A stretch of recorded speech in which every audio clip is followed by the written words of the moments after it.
और स्वयं भी कह रहा है ये पाप बीजे। किसको सुना रहे हो क्या आप दूसरे को? क्या उसके अनुरूप आचरण करना चाहो आप? मुझे बताओ क्या है? कुछ उठ रहा, जिज्ञासा उठ रही क्या? ठीक है ना? हाँ बिल्कुल ठीक है। बहुत कठिन काम है ये, प्रैक्टिकल पेपर। सीधी सीधी कहने मात्र से थोड़ी श्रद्धान हो गया, हमारे पास श्रद्धान हो गया। हाँ, आप सच्चे देवगुरु शास्त्र का ही आलम्बन ले रहे, मैं मान रहा हूँ, क्योंकि इसी का नाम ग्रहित मिथ्यात्व का अभाव हुआ है। अब अग्रहित मिथ्यात्व यदि आता है तो इसी ढंग से आता है। वो उसके बिना नरक आयु के योग्य परिणाम नहीं बन सकते हैं। बहुत आरंभ, बहुत और कितना बहुत अंबार लगा रहा है वो, बिल्कुल विलासता में डूबा हुआ व्यक्ति। उसको हम पूछना चाहते हैं कि उन विषयों की आकांक्षा तुम्हारे अंदर है क्या नहीं है? क्योंकि बिना व्यवसाय किए इतना हो नहीं सकता है। तो हम वो नहीं, वो तो सब हो इसी के कारण, क्योंकि परिग्रह संज्ञा जो है ना चरम सीमा तक पहुंच रही है महाराज। अब दूसरी बात ये है, ये जो इतनी आसक्ति का जो भाव आता है, वस्तुतः अनंतानंद की उदय में भी नहीं आ पा रहा है कई जगह। कैसे? सम्यक दर्शन नहीं है, किंतु मंद कषाय का उदय है। अब वह देवाई का बंद कर रहा है। एक मिथ्या दृष्टि होकर के देवाई का बंद कर रहा है, और एक सम्यक दृष्टि होकर के भी मिथ्या के अभिमुख जा रहा है। किसके कारण? यही राग के कारण जा रहा है। वो उसकी गाड़ी रिवर्स हो रही है। लेशागत विशेषता। इसलिए पंचेंद्र के विषयों में प्रीति रूप जो परिणाम है वह राग भाव है। ये प्रीति रूप जो परिणाम हो रहा है वह विपरीत अभिनिवेश के बिना नहीं है।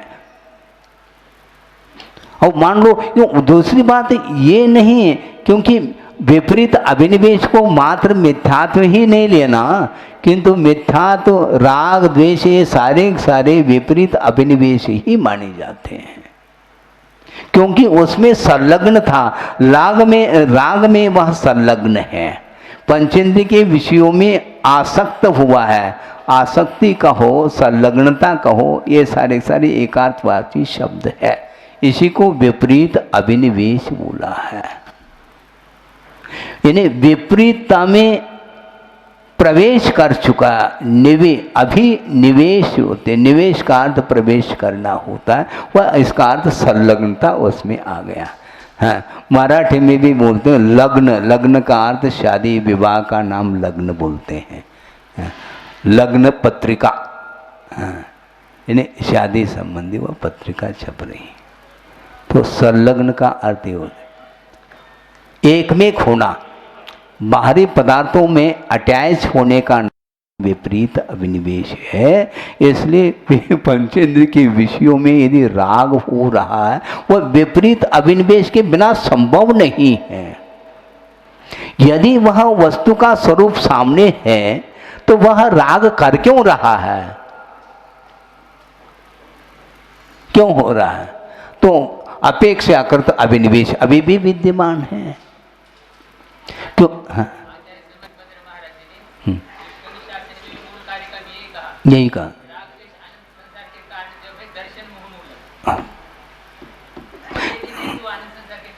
नहीं हो सकता ना, संभव ही नहीं वो। और दूसरी बात ये है कि एक बार सम्यक दर्शन प्राप्त कर लिया, अनंत संसार का विच्छेद तो कर लिया उसने, इसके उपरांत भी पुनः मिथ्यात्व गुणस्थान में आने के लिए मार्ग है उसके लिए, क्योंकि वह अर्धपुद्गल परिवर्तन काल तक वह घूम सकता है मैक्सिमम। ये किसके कारण? वही विपरीत अभिनिवेश।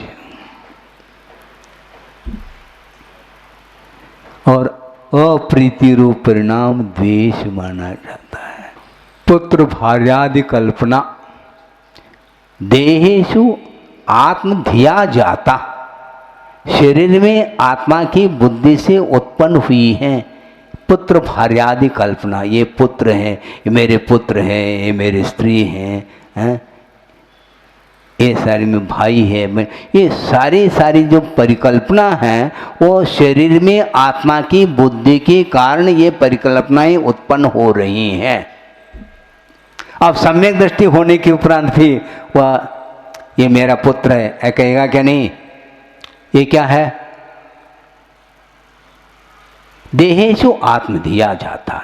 शरीर में आत्मा की बुद्धि के कारण ये परिकल्पनाएं उत्पन्न हो रही हैं, इसको छोड़ना है। और सम्यक दृष्टि अपने आप को कहते हुए भी वह इस प्रकार राग को छोड़ नहीं पा रहा है। ये वस्तुतः अप्रत्याख्यानावरणीय संबंधी भी राग भयंकर रूप ले लेता है, और भयंकर रूप ले लेगा तो फिर वह निश्चित रूप से गुणस्थान से पतित हो जाता है। हाँ, संपत्तिम आत्मनः ताभी मन्यते हा हतम जगत कहा। उस पुत्र भार्यादि की जो कल्पना कर रहा है और उसको वह आत्मा की संपत्ति के रूप में मानता है, जबकि वह विपत्ति के रूप में है, लेकिन कोई नहीं मान रहा है। हाँ, ये पुत्र भार्यादि की कल्पना को, हाँ अब इतना बड़ा परिवार है महाराज, आशीर्वाद दे दो। अच्छा, किसका है? यह हमारा ही है। ये सब क्या है? उसको संपत्ति, अपनी संपत्ति, अपना वैभव मान रहा है। विडंबना है ये, है? राग छूटता नहीं महाराज, बहुत कठिन काम है ये। केवल कथन करना फिर भी सरल हो रहा है, कथन करते समय थोड़ी सी आंखें खुलती हैं, फिर आंखें मूंद जाती हैं, पुनः वही घोड़ा और वही मैदान आ जाता है। कितने भी कहो इसको, क्योंकि अभी तक ये राग द्वेषादि को समाप्त हम कर नहीं पाए हैं। अनंत काल में भी इसको समाप्त नहीं किया गया अपने द्वारा, तो अब कब कर पाएंगे हम?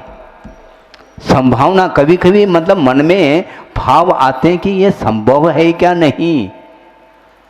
जब अनंत काल ही व्यतीत हुआ है, अब कैसे हम इसकी संभावना व्यक्त करें? लेकिन फिर भी आचार्य कहते हैं कि क्योंकि कर्म की शक्ति अभी तक आत्मा के लिए परेशान कर रही है। कर्म की ऐसी अद्भुत शक्ति है जिसके कारण आत्मा की अनंत शक्ति भी लुप्त हो चुकी है। इसलिए कर्म ही विजय को प्राप्त हो रहा है, आत्मा की हार हो रही है। और आत्मा का विजय कब होगा? बहुत कठिन काम। हम कर लेंगे, को कुछ नहीं, यहाँ पर रसोई थोड़ी बनाना है, हम कर लेंगे। हाँ बिल्कुल, यही तो कहा जा रहा है, क्योंकि जिसको संसार से ऊपर उठना है उसको हाथ जोड़ करके उससे दूर होना चाहिए। कायदे से देखा जाए, नहीं हो पा रहा है, उसकी वह कमजोरी मानी जाती है। तो भाव उसी के प्रति क्यों? सबके प्रति रखो ना, ये मेरे नहीं है, खत्म बात। केवल उसी के प्रति का तो अभी भी अटैच है उसके प्रति, खत्म बात है।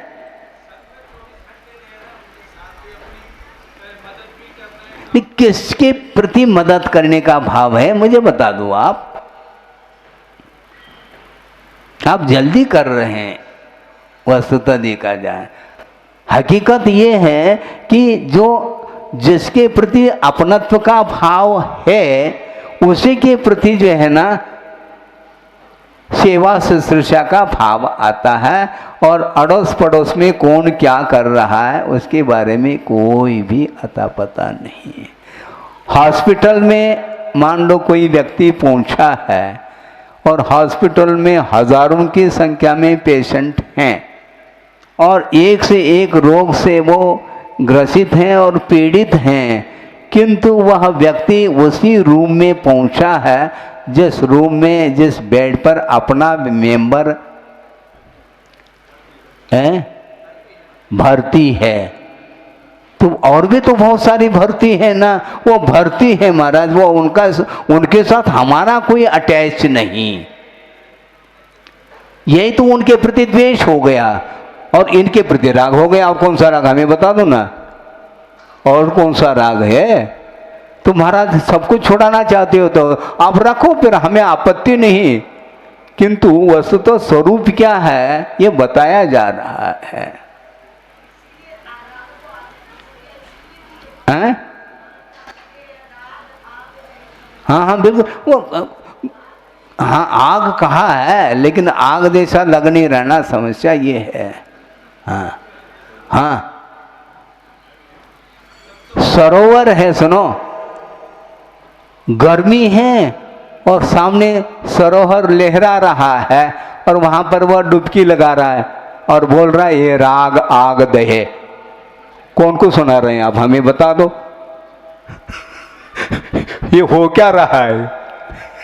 हंसी तो आती है क्योंकि उसमें डूब रहा है और ठंडक महसूस हो रही उसको, और बोल रहा ये राग आग दहे सदा। ताते समामृत नहीं, वही सरोवर का पानी घट घट पी रहा है वो, और समामृत पिए वो बोल रहा है दूसरे के लाने। अब क्या कहें, हमें बताओ। इसलिए कहना अलग वस्तु है, किंतु उससे अपने आप को ऊपर उठाना ये बहुत कठिन हो गया है। इसलिए जब तक स्वामित्व भाव है आपका, आप सुन रहे हैं, जब तक स्वामित्व बुद्धि आपके अंदर है तो उन्हीं के प्रति आपका लगाव रहेगा, सबके प्रति नहीं। सबके प्रति तो सामान्य और सामान्य विशेष का अंतर आ गया। देखो यहां पर भी वो आपके नहीं है क्या, वो पर है और ये हमारे। ये विभाजन किसने किया? सम्यक दर्शन ने नहीं किया, ये राग ने किया, ये ध्यान रखो। सम्यक दर्शन इस प्रकार विभाजन नहीं करता। सम्यक दर्शन की दृष्टि में तो वस्तु का जैसा स्वरूप है वैसा है। ये विभाजन जो हो रहा है ये हमारे ये तुम्हारे, ये बिना राग के संभव नहीं है। महावीर भगवान का क्या संदेश? हाँ, जियो और जीने दो। किसको? अपने व्यक्ति जीने दो और दूसरे व्यक्ति रहने दो। क्या कहना चाहो? गलत तो नहीं कह रहा हूं? जीवो और जीने दो। कौन जिए और किसको जलाएं? उसमें क्या विभाजन है मुझे बता दो ना। हाँ, सत्वेषु मैत्रीम, यह जो भाव है इसमें राग नहीं है किसी के प्रति, सबके प्रति साम्य भाव के साथ वह मित्रता का भाव रख रहा है। चाहे वह स्थावर जीव हो, चाहे त्रस जीव हो, चाहे वह पंचेंद्रिय हो, चाहे किसी भी गति का जीव हो, सबके प्रति मैत्री भाव। हे भगवान, कोई किसी के जीवन में भी दुख उत्पन्न न हो ऐसा जो भाव है वह मैत्री भाव है। तो इसमें किसी के प्रति भी लगाव नहीं है। यदि है तो सबके प्रति एक सा लगाव है। ये वस्तुतः मित्रता है। लौकिक मित्रता छोड़ दो आप, बहुत कठिन काम है वो, बहुत जल्दी मित्रता वह मिट जाती है, लेकिन ये मिटेगी नहीं। इसलिए प्रीति रूप परिणाम का अर्थ राग है और अप्रीति रूप परिणाम का नाम द्वेष है। बिल्कुल, ये प्रपंच तो ही। हाँ बिल्कुल बिल्कुल। हाँ, प्रपंच का अर्थ हम और बताना चाह रहे हैं। ये विस्तार है किसका? संसार का। क्योंकि प्रपंच का अर्थ विस्तार होता है। हाँ। हाँ, आया प्रपंच का अर्थ विस्तार, विस्तार के साथ कथन करने का अर्थ प्रपंच। प्रपंचतः वक्ष्यते, विस्तार के साथ हम कथन करते हैं। प्रपंच का अर्थ विस्तार है, यानी संसार का जहां पर विस्तार है उसका नाम प्रपंच है। जहां अपना आ गया तो फिर गया वो, मतलब दूसरे को वो गिन ही नहीं रहा कुछ भी, सब कुछ अपने प्रति अपने प्रति। धर्म के प्रति रखो ना, और अपने प्रति। और इधर ये भी बोलता न धर्मो धार्मिक बिना। वाह, ये सारे केवल बोलने योग्य हो गए हैं सब पंक्तियां। न धर्मो धार्मिक बिना, और वो धर्मात्मा है उसके प्रति झांक करके देख नहीं रहा है एक बार भी जा करके, आपका कैसा है क्या है, कोई नहीं पूछ रहा है। हाँ, राग द्वेषो भन्ने थे ये कहलाते हैं। तसे मंदोदय सती, उसी मोह का जब मंद उदय हो जाता है तब चित्त से विशुद्धि चित्त प्रसाद। जो चित्त की विशुद्धि का अर्थ चित्त में प्रसादता अर्थात प्रसन्नता, इसके माध्यम से भी पुण्य का अर्जन होता है, ये कहलाता है। अत्र मोह द्वेषो अशुभो विषयादि अप्रशस्त रागश्च,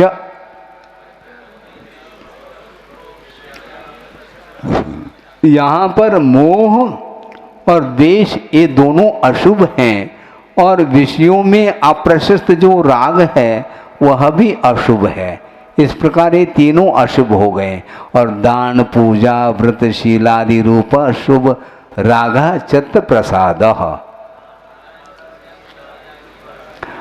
और दान है, पूजा है, व्रत है, शील है इत्यादि रूप शुभ राग है, और चित्त की जो प्रसादता है वह परिणाम भी अपने आप में शुभ कहलाता है। इति सूत्र अभिप्राय, ये सूत्र का अभिप्राय है। एवं शुभाशुभ परिणाम कथन रूपेण एक सूत्रेण प्रथम स्थलम गतम।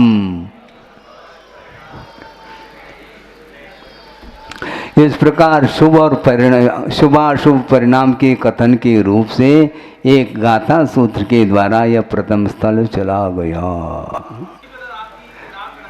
वो रखने दो ना, वो तीव्रतम रखने दो, हमें आपत्ति नहीं है, हमारे अंदर नहीं होना चाहिए। समस्या ये है ना, जैसे नहीं, समस्या ये है कि ताली एक हाथ से नहीं बजती, इसी का नाम है गड़बड़। क्या उनसे वो कितने भी करें, हमें परेशानी नहीं होनी चाहिए। हमारा सीधा सीधा कह दो, हमारा लगाव है महाराज, ये सत्य माना जाता है, बहुत अच्छा है। कम से कम एक सत्य को स्वीकारो कि महाराज हम स्वयं परेशान हैं, वो तो है ही। हाँ, परसेंटेज में हम भी परेशान हैं उनसे, वो ज़्यादा परेशान है, हम थोड़ा कम परेशान है परसेंटेज में। तो इसी का नाम जोड़ा है ना, समस्या ये है। हाँ, ये जोड़े के बिना संभव नहीं, ये युगल है। हाँ, इसीलिए आचार्यों ने ये कहा, जब तक वह पदार्थ पृथक है तब तक कोई संबंध नहीं है। हाँ, बालक और बालिका ये दोनों छात्र के रूप में हैं, स्कूल आदि में पढ़ रहे हैं, विद्याध्ययन कर रहे हैं, तब तक उनका परस्पर में कोई भी संबंध नहीं, वो जोड़ा नहीं है। भले एक स्थान पर बैठे रहे, हमें कोई वो नहीं है। लेकिन संबंध कब हुआ? जब फेरे पड़ गए तो संबंध हो गया। उसके बाद ही परेशानी उठानी पड़ती, उसके पहले कोई परेशानी नहीं। हाँ, एक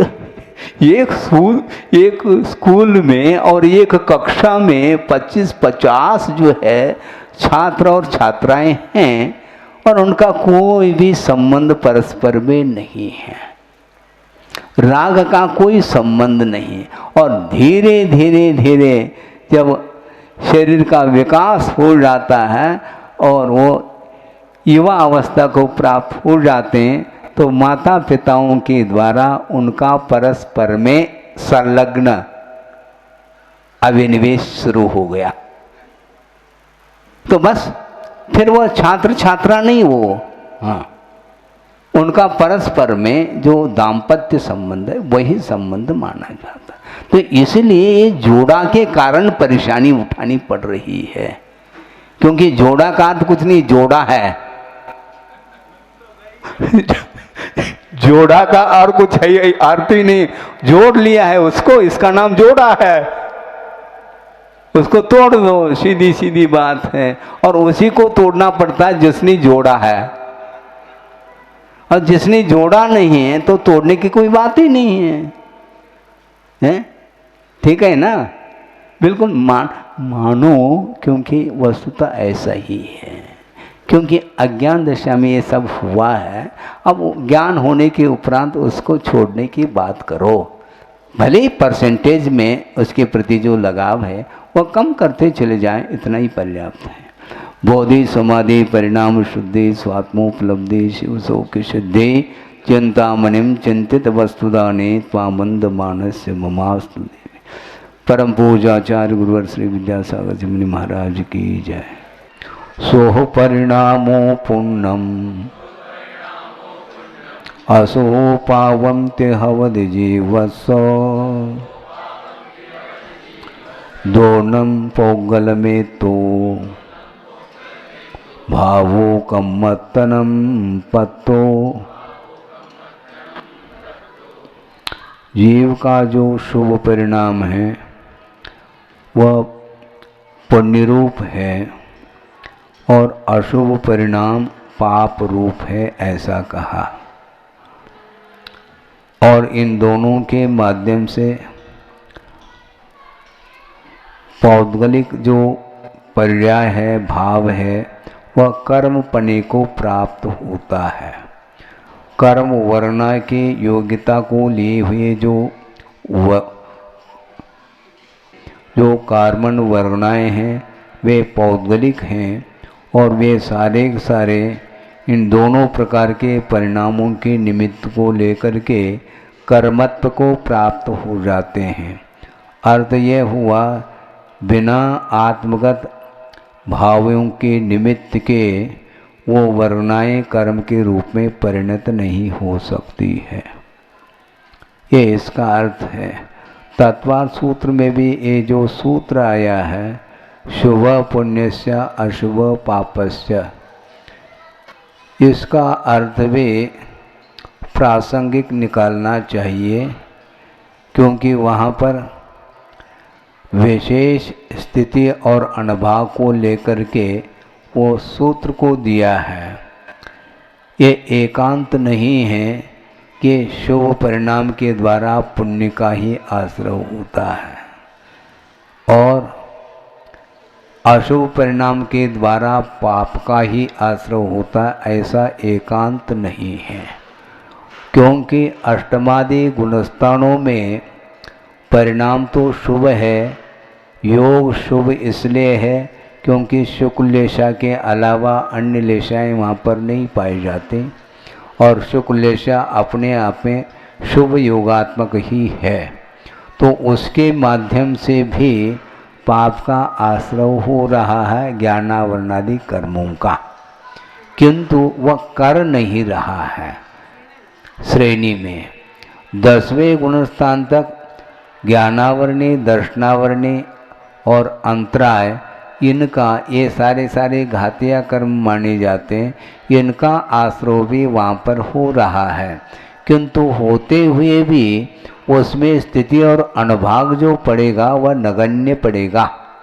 इसलिए उसकी विवक्षा नहीं की है उमा स्वामी महाराज ने, किंतु मुख्य रूप से विशिष्ट स्थिति और अनुभाग को लेकर के जो पुण्य का आश्रय होता है उसमें मात्र शुभ योग ही एक कारण के रूप में उपस्थित होता है। इसी प्रकार पाप में परिणाम के द्वारा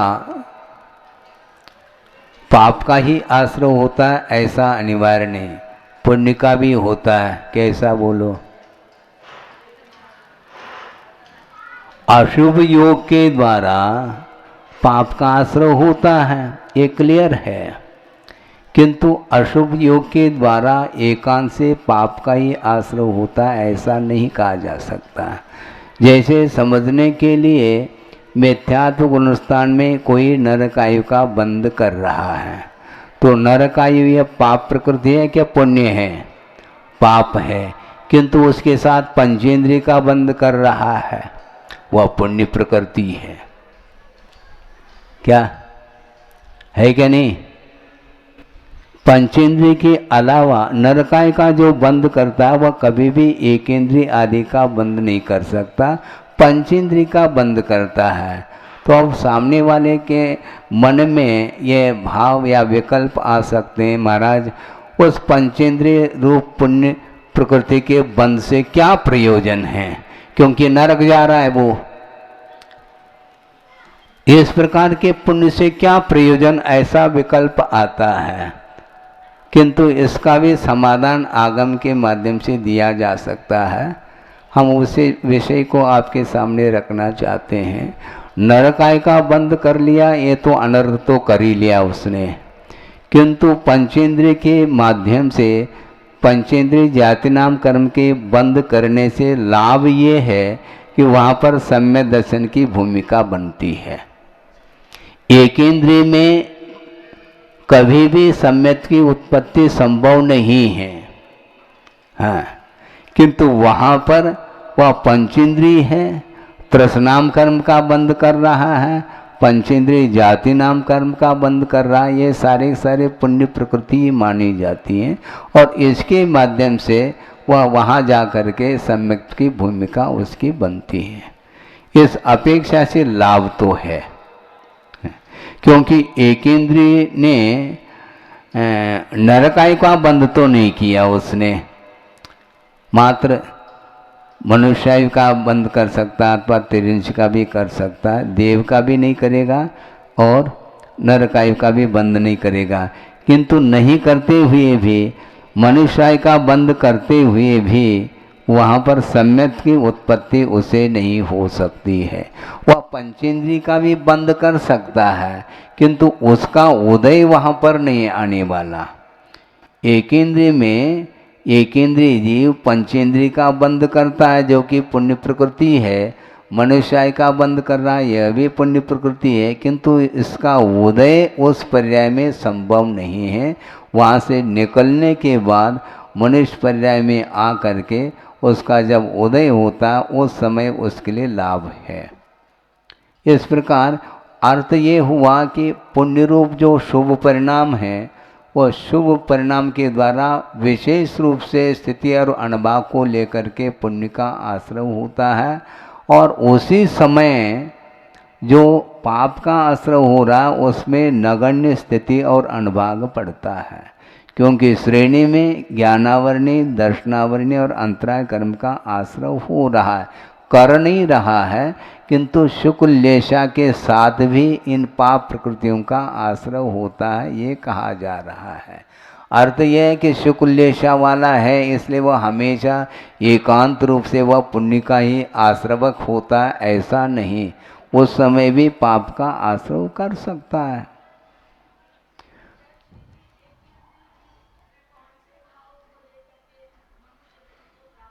हाँ,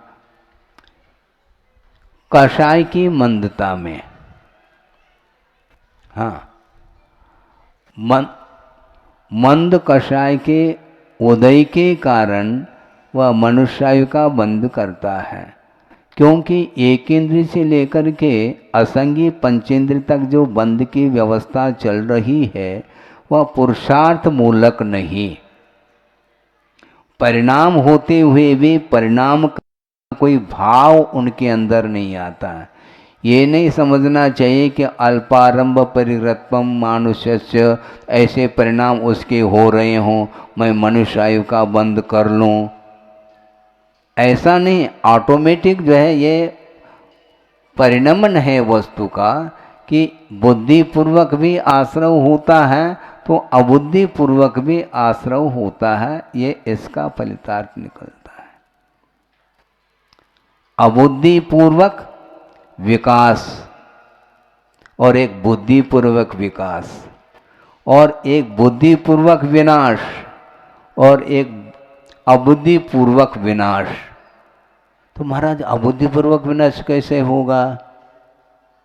श्रेणी से पतन हो रहा है, हाँ। वो आना चाहता है क्या? उपशम श्रेणी वाला 11वें तक पहुंच गया है, वो गाड़ी जो रिवर्स हो रही है वो बुद्धिपूर्वक नहीं, किंतु उपशमन का काल समाप्त होने के उपरांत उसको हर हालत में नीचे आना ही है, नहीं भी आना चाहे तो वो आएगा। वहाँ पर विकल्प ही नहीं, न चढ़ने का विकल्प है न उतरने का विकल्प है।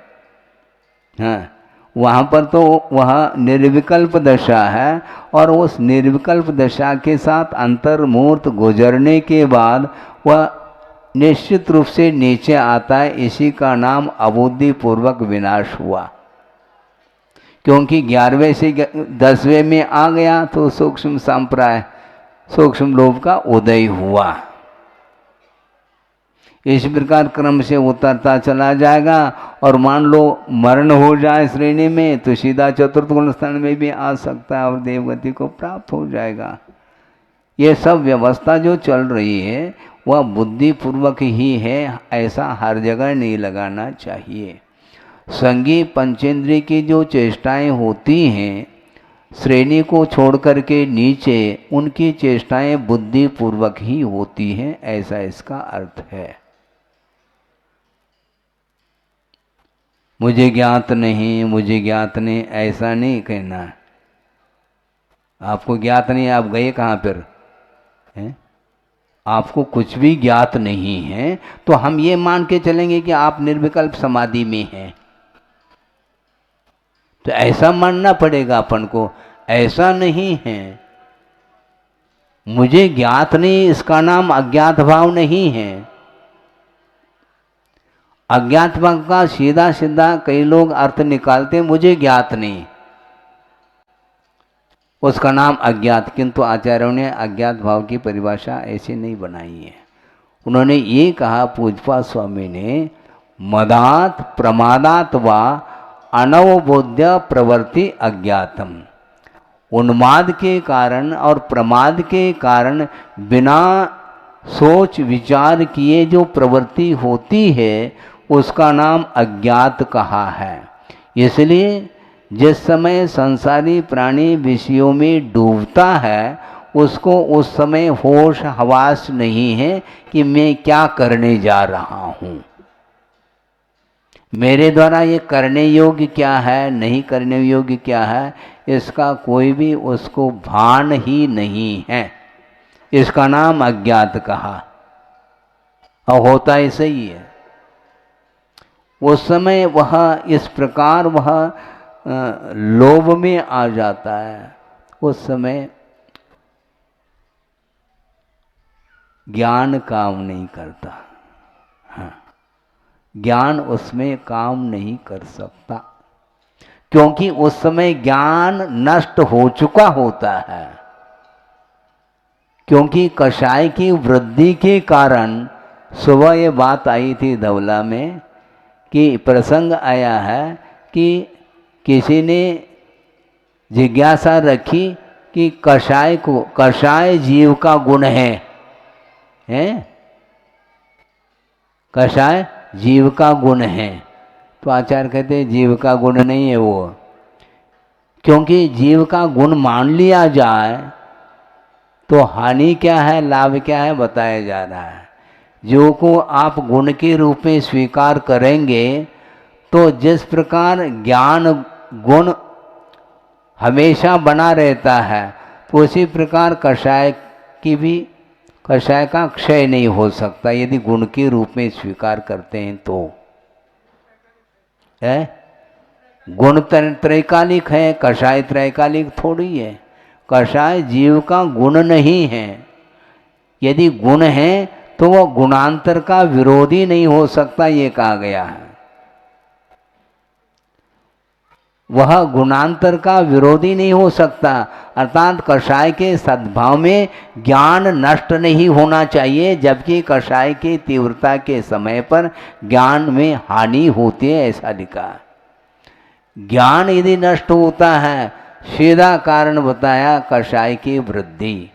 कषाय की वृद्धि के कारण ही ज्ञान में हानि होती है। तो ज्ञान का विकास करना चाहो तो पहला कषाय की हानि करो। कषाय की हानि के बिना ज्ञान में वृद्धि संभव नहीं है। मद में जब आ जाता है, उन्मत्त दशा में जब आ जाता है संसारी प्राणी, उस समय हिताहित का बोध नहीं रहता, इसी का नाम ज्ञान की हानि हो गई है? नहीं, वो है क्या है और है क्या उपाय है? उस समय ध्यान नहीं रहता उसको, सम्यक दृष्टि हो तब भी उसको ध्यान नहीं रहता उस समय। हाँ, मतलब असंयम दशा में वह अप्रत्याख्यानावरणी इतना जबरदस्त काम करता है कि उस समय उसको ये सब ध्यान नहीं रहता, मेरे पास क्षयिक सम्यक्त्व है आदि आदि, नहीं, उस समय ध्यान नहीं रहता। उस समय जो सामने दिख रहा है उसमें वह निमग्न हो जाता है। पूजन करते समय तो वह होश हवास है, किंतु वही व्यक्ति जो विषयों का उपभोग करता है उस समय पूजन अर्चन सब समाप्त। एक साथ युगपत दो प्रकार के भाव नहीं हो सकते हैं। हाँ, क्योंकि औदैक भाव और क्षायोपशमिक भाव ये दोनों,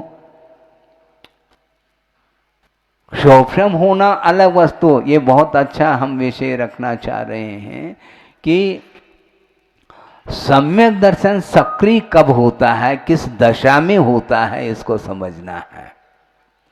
विषयों का उपभोग करते समय सम्यक दृष्टि का वह सम्यक दर्शन एक्टिव नहीं रहता, उस समय सक्रिय नहीं रहता, क्योंकि उस समय जो है ना उसका उपयोग विषयों में है।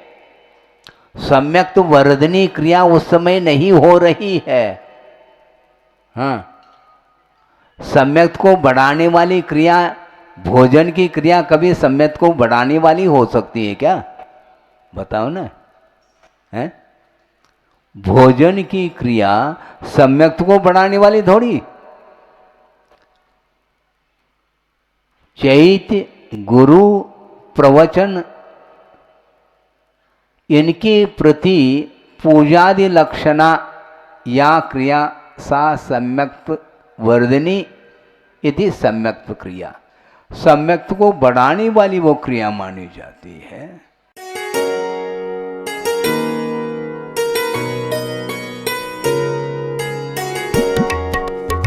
Wonder cements